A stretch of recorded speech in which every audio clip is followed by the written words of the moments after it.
What's up, everyone? It's Thomas with Real Broker here in St. Augustine, Florida. Coming at you live every Wednesday at 8 p.m., going over the market stats, the news you need to know about if you think about buying, selling, or investing here in Northeastern Florida.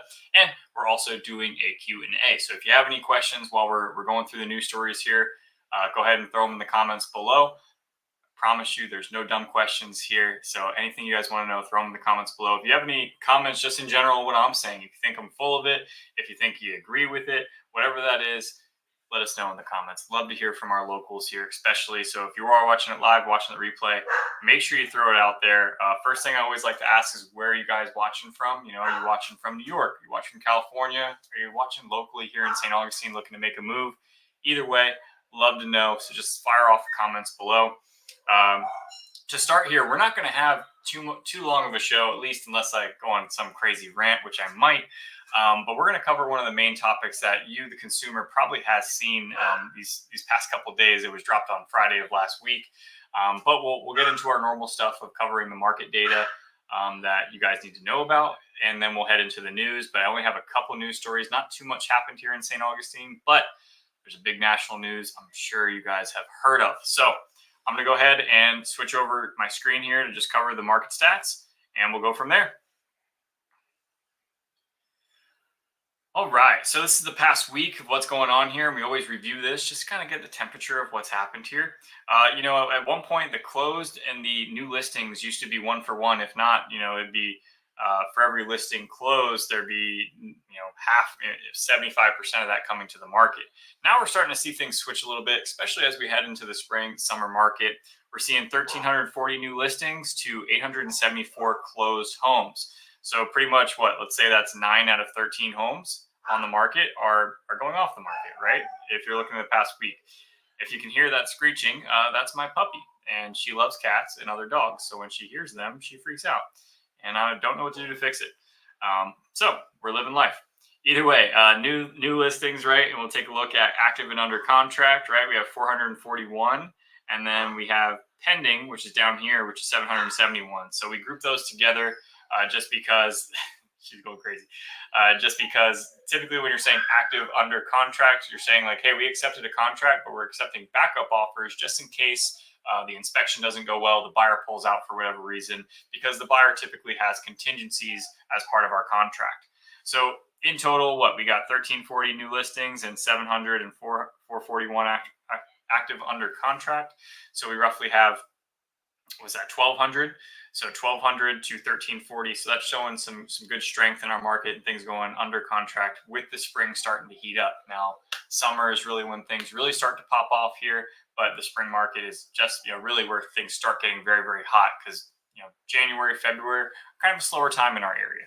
So, and then let's take a look at back on market. So we have 252 back on market. That means that they went under contract and they came back on the market. I don't necessarily need to explain that to most people, but you never know. So, so far so good. It looks like our market is trending. We're getting more inventory in our market, which is a good thing for buyers. Doesn't necessarily, people think, oh, influx of inventory, that means prices are going to go down. That's not necessarily true. We had a buyer's market, it was a seller's market, but we're still not even close to that seller's market where we're at today with our inventory, because that was around 8,000, 9,000 homes back before the pandemic. Right now, which I didn't show you, which I meant to show you, I'll pop that on my screen here. Right now, we have 7,764 homes on the market in total for Northeastern Florida. Now, the one thing that has changed significantly since 2020 is our population. And this is, 8,000 homes was technically a seller's market, even though we were pretty much on the cusp of a balanced market with that amount of inventory. We have a lot more people that have moved here since 2020. So things have changed pretty drastically since that time. And the reason I'm going back to 2020, guys, is because 2020, 2021 were really anomaly years in the real estate market. There were 6.5 million home sales in 2021, right? Last year it was 4 million in total in not Northeastern Florida, but in the United States. That's really where some normalcy is. Really, 2021 is where 3% interest rates existed, and I don't think we're ever going to see that again. So any questions about that, let me know. Looks like we got some comments here. I love the USA and they love historic St. Augustine. I agree. It's beautiful down there.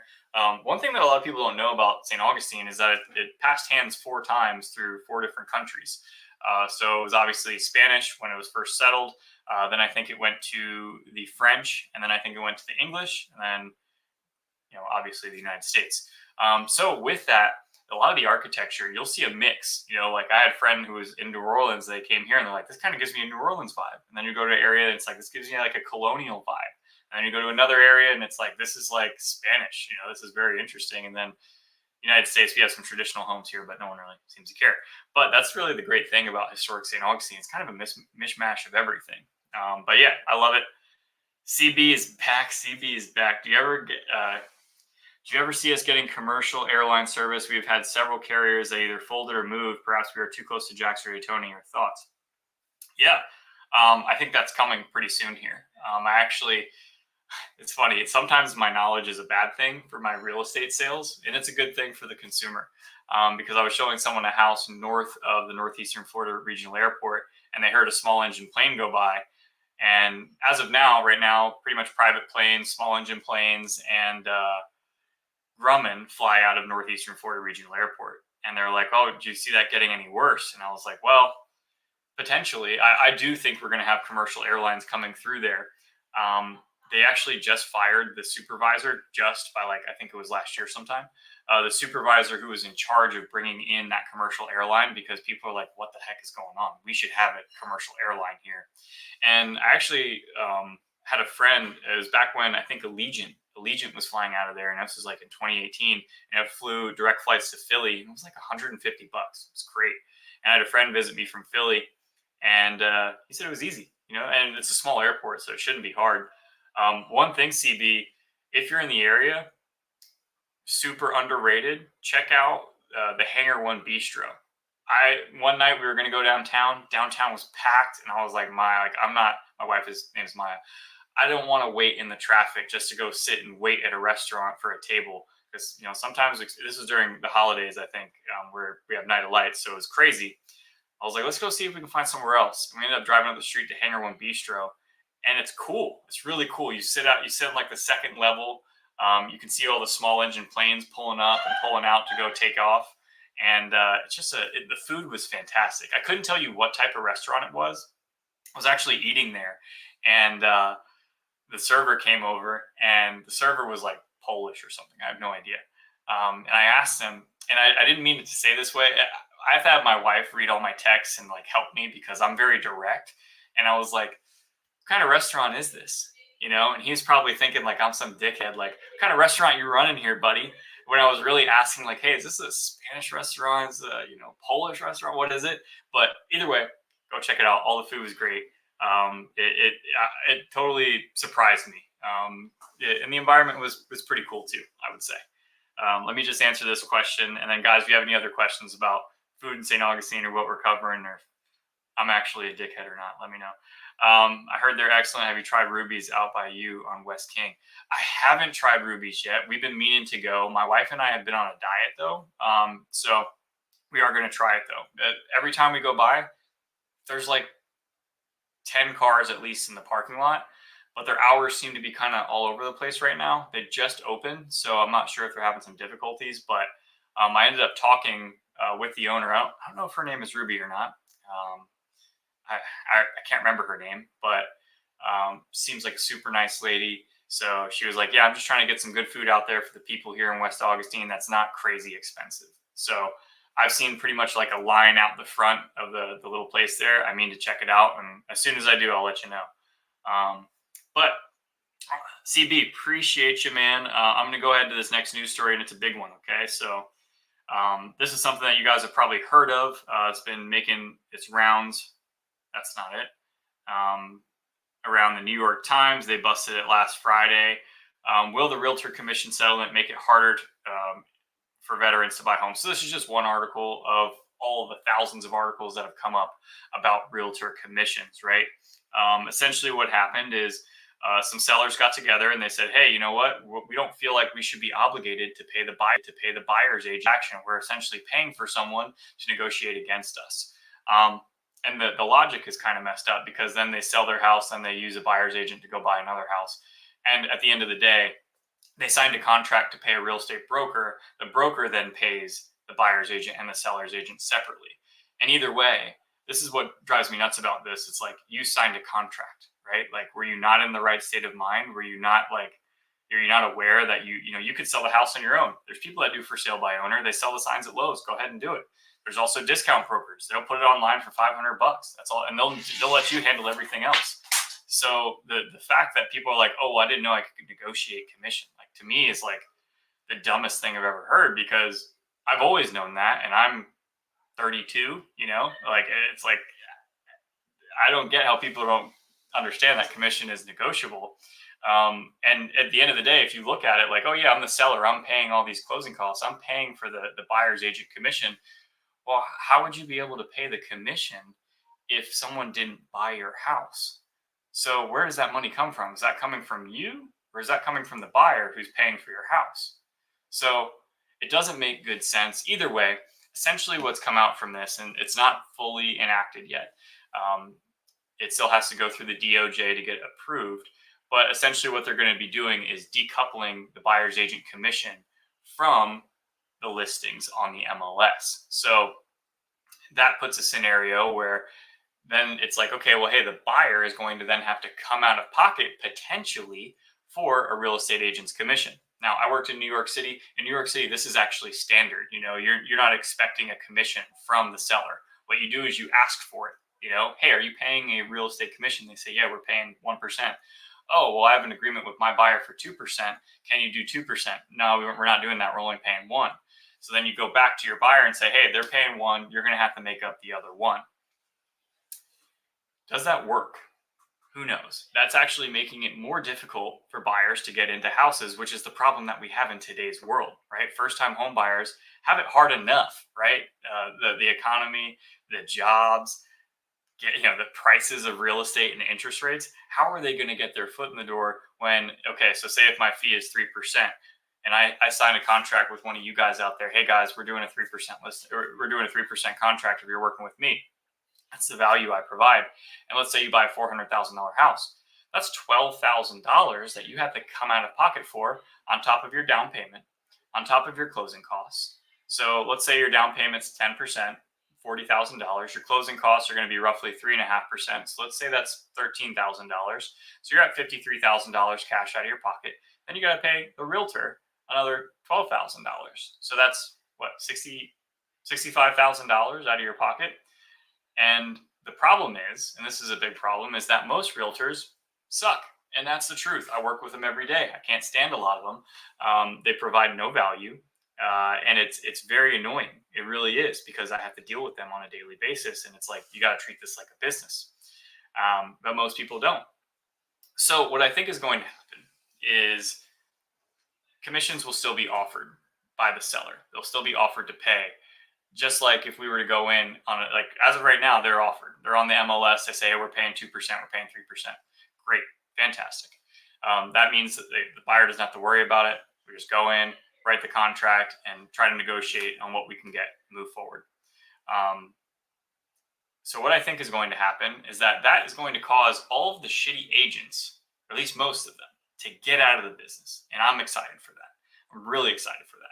I expect also all of these teams, a lot of these teams are built off of the backs of buyer's agents, really, at the end of the day, because most teams will buy leads. Right now, I could buy leads myself. I don't buy leads, really. I more or less do everything organically through here. People reach out to me, ask me if they want to help me buy or sell, because they trust me, because they've watched me so much on this platform, because of the marketing that I put out.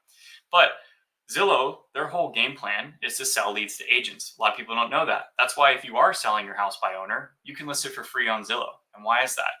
Well, because me as an agent, I could pay for a zip code within Zillow. Now, let's say that zip code costs me $10,000 a month, and it's going to guarantee me 30 leads. That's actually real numbers. That's actually how much it costs. It can be even more expensive in hotter markets, right? And like, so if I were to buy St. Augustine Beach, that could be even more expensive than $10,000 a month. So I could pay Zillow and get a certain amount of leads, and then my job is to then convert those leads. Well, so if you're for sale by owner, If you go to the page now, if you're on the internet, go to the page, go to Zillow, go to try and find the for sale by owner tab. It's not the easiest thing in the world to do. You go to the for sale by owner tab, and then the first button that you see, big blue button, says contact agent. So 8 out of the 10 people that go to look at your for sale by owner are then rerouted to an agent that pays for Zillow leads within your area. So you're going to have to pay a realtor regardless, even when you're selling by owner, for the most part. Which is, it's funny. It's just really funny, but that's their whole business model. So teams do that. They buy mass amount of leads from these platforms, from like Zillow, Realtor.com, Homes.com, anything.com. They'll buy these leads, and they're all internet leads, and they come into their inbox, and then they can market them through email. They'll call them till they die, all that kind of stuff. So that's going to eliminate the team model, and also a lot of the low value real estate agents that are really just like door openers, and like I open a ton of doors, that is part of my job. I have access, right? But there's a whole bunch of other shit that I do that helps people make a decision and also protects them in their future decision. And just to give a quick example, not trying to like pat myself on the back or anything here, but I looked at a house in Silverleaf today, and the house or not today, but this past week, the house backs up to water, and then it backs up to St. John's Parkway. And there's probably a good 100 feet between the back of the house and St. John's Parkway. And my buyers loved it. Absolutely loved it. They're like, this is a great house. We're interested in this one. I said, okay, so are you okay with the noise out here as of right now? Because you could hear a couple cars around 2 p.m. You could hear a couple cars going by. They're like, yeah, it's fine. I'm like, okay. So we have about 3,000 homes here in Silverleaf. There's going to be 700 homes, something like that. It's almost 17,000 homes in total being built in Silverleaf. On top of that, they have the First Coast Expressway moving through there. Do you think you'll be okay with the noise then? And they were like, well, we didn't know that many homes are going to be built here. How much traffic do you think semis are going to be in that road? Do you think it's going to be a lot busier? And I was like, yeah, I mean, it's 2 p.m. There's only like 3,000 homes in this community. It's going to be a lot busier. So they're looking at an $800,000 house. Now, is that worth what I'm asking for commission in general? I'd say so, But that's just one part of it, guys. Sorry, I went on a rant. I said I might not do that. And here's John, my boy John. He just got a sweet house in Volano Beach. It's the dumbest thing ever. It really is, because it doesn't protect the buyers at all. So buyers now are going to probably go like, if what's going to happen is that sellers will still offer commission, right? So let's say me and John signed a contract, and I said, John, I work for 3%. And let's say that I call the listing agent on the house he says that he likes, and I say, hey, Mr. Listing Agent, I'm bringing a buyer. What are you guys paying for agent commission? And they say, oh, hey, we're offering, and they can't put it on the MLS, but they can verbalize it to you. Oh, hey, we're offering 2% in agent commission. Okay, great. Boom. I hang up, and I say, all right, hey, John, they're offering 2% agent commission. You're looking to buy this house. Let's go and rock and roll. We can do that right now. Now, am I going to ask him for that additional 1%? Probably not. Probably not, because I like John. But other people, maybe I will. But in reality, if they're offering in today's world, they're offering 2% commissions on pretty much a lot of things, right? If it's over $500,000, we're seeing a lot of 2% commissions, and that's still great money, right? It's not bad money. So I'm not going to complain at 2%. But in today's world, I act as a fiduciary for John. So I can't ask for that additional 1% from the seller. I'm not allowed to, because I have to put John's interest ahead of mine, because that's the role of an agent and a fiduciary.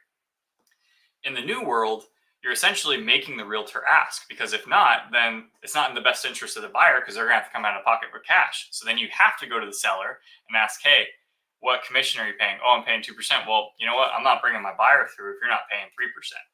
So then in that scenario, you're not being a fiduciary. So you're automatically screwing your buyer. I could go on about this for days and days, guys. It's literally the dumbest lawsuit in the world. Sellers suing the realtor on a contract that they signed doesn't make sense. At the end of the day, they're like, oh, well, I have to pay the buyer's agent and negotiate against me. You accepted the offer. So you signed a contract with the listing agent for an agreed commission. Then you accepted the offer, which is another contract from another, essentially another party. And then you're going to complain about it when your house sells. So where did this all stem from, right? I'm going to round this out, guys. I know this is a long one, but where does this all stem from? This stems from COVID, essentially. 2020, 2021, it was easy to be a listing agent. A listing agent is a person who sells the home and markets the home, right? Very easy to do so because homes in our area, we're getting multiple offers in the first day, selling within the first week, pretty much across the board. So you'd list a house for 6%. The listing agent would make 3%, the buyer's agent would make 3%, and a listing agent wouldn't have to spend any money on marketing because he was like, why would I? Why would I spend money on postcards and Facebook ads when the house is going to sell itself in a day anyway? Well, they were printing money. 100% they were printing money. It was very easy to do.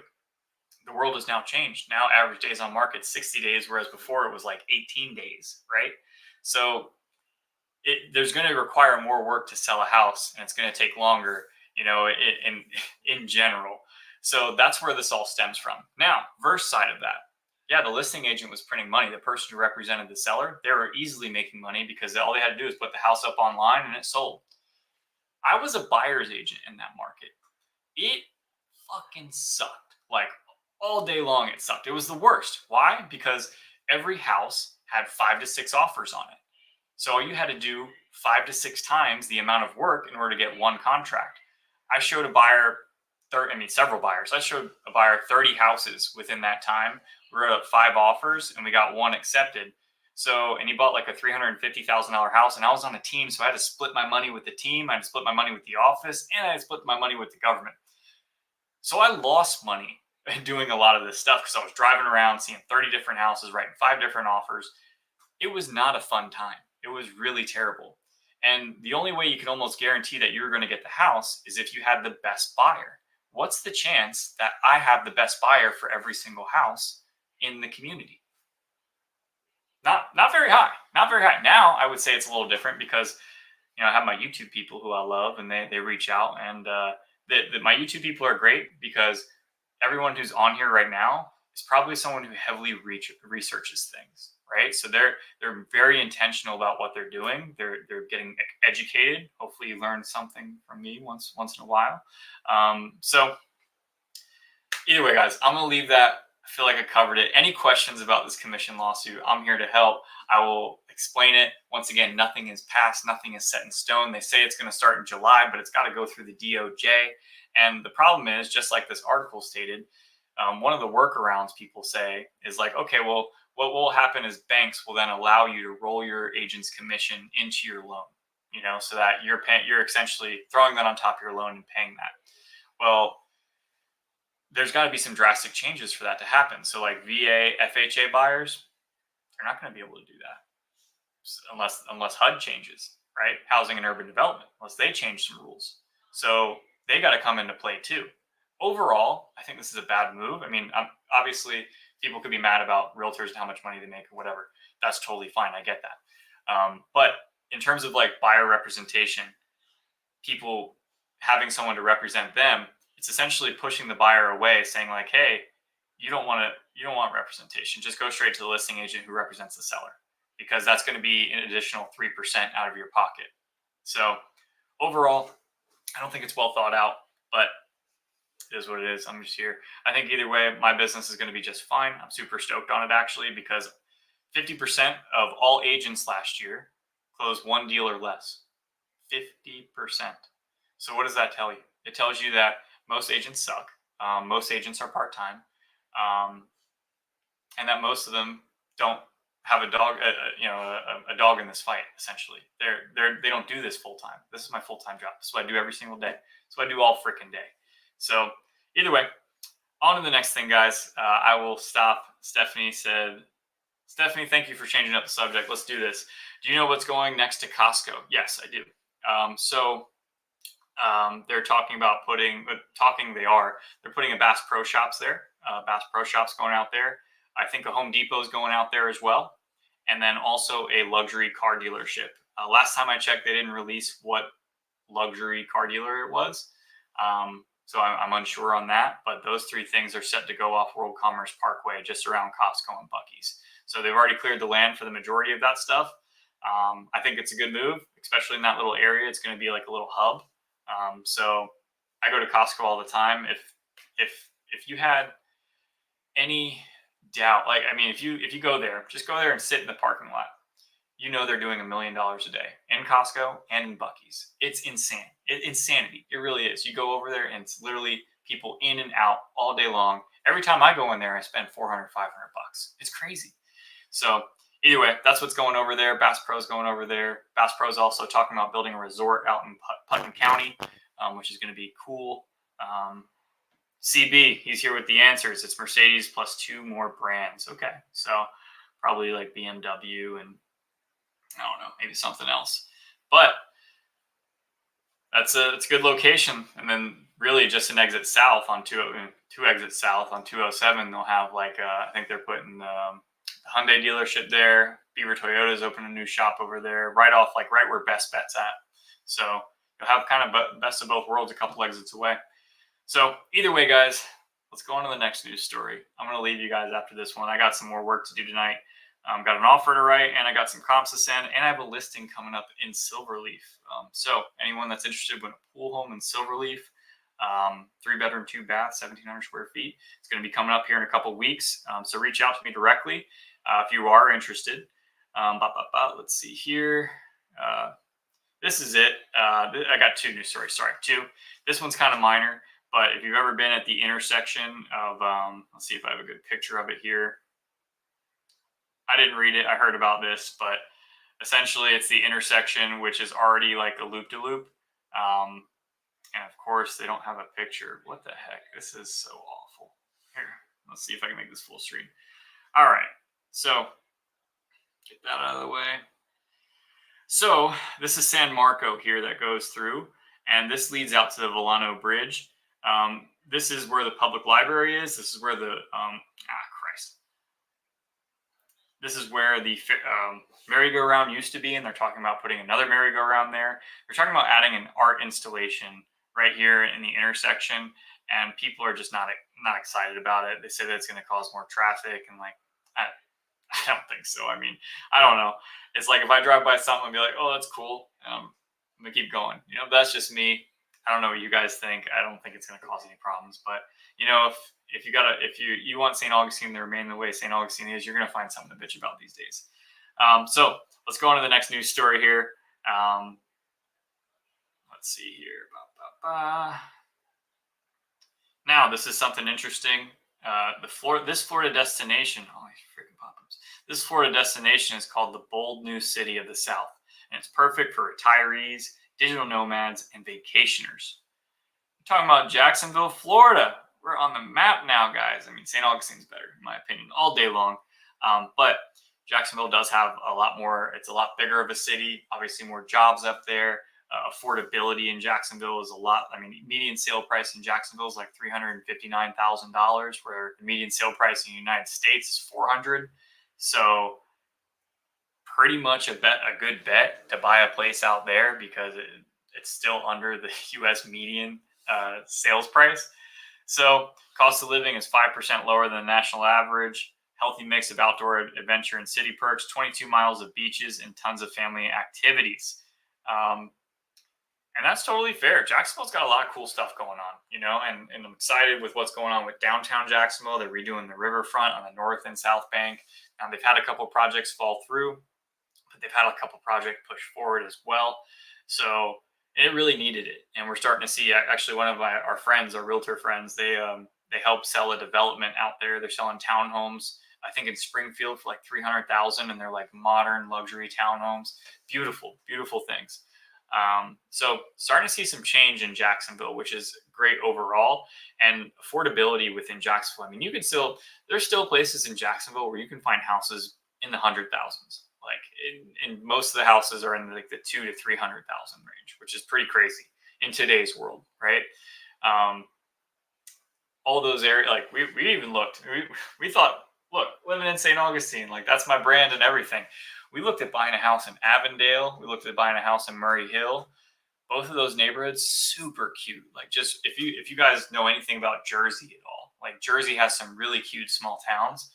Avondale is like, you go in there and you're like, man, this is kind of like Jersey. Like, it's got a main street. It's got like parks, and like the houses are like traditional, very beautiful. But I was like, listen, I'm not driving 45 minutes, 50 minutes every single day to come show houses here in St. Johns County. So it didn't happen.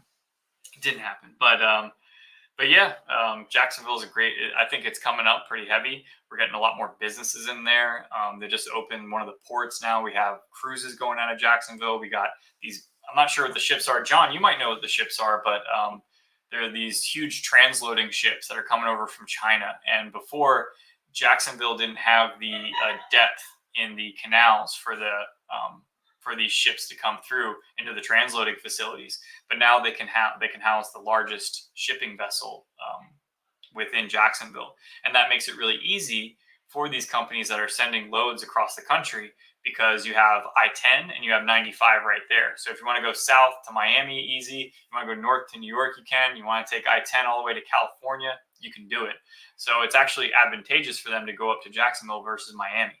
So really interesting. So Stephanie Tomlinson says to thank CB. Thank you. I appreciate you, CB. You're helping out the people, contributing to the show. And that also, guys, hey, I love that. You know, if you have information I don't, I'm learning stuff every day. You're helping other people out, throw it in there. UF Hospital story is huge. UF Hospital. Are you talking about Flagler? How they took over Flagler? That's pretty cool. And that's now. If that's what you're talking about, John, let me know in the comments below.